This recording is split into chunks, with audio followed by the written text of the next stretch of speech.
Tosha mbele twende. Wanya tamandu mbadi sabdi. Mana yomba ho.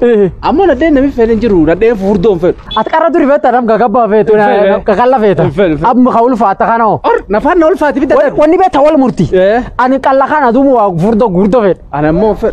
Tabe wangu gurdo. Imbe khani ani. Na den gurdo beta da salim. Sutu atwi situl fati ana mona ta sam tu jadi na rab sita su. Na rab sita tu jadi. Wa jarti te furdo ta te kan ta. Akas abadi tagadem salla. La. Tuanga dema kan karta. La lagi singe tala. Allah ta fetani be.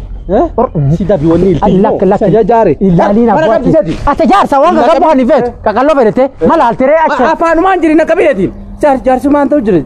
Jar te sedi. La adi la sana la. Tan dubbi mala dum lakes. Avar mama.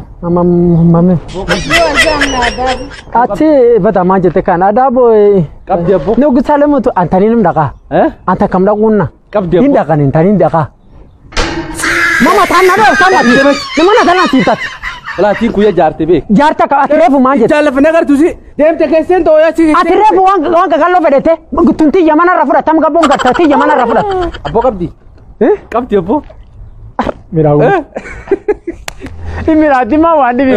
Tasila kul galayu. Tal school kesu dima. Asi kuna garta kumduri.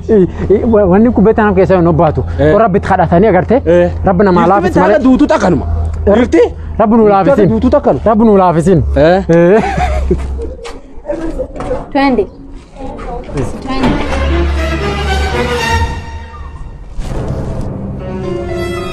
Si twende, nini umesimamisha hapo? Unajua? Najua nini? Huyu ndio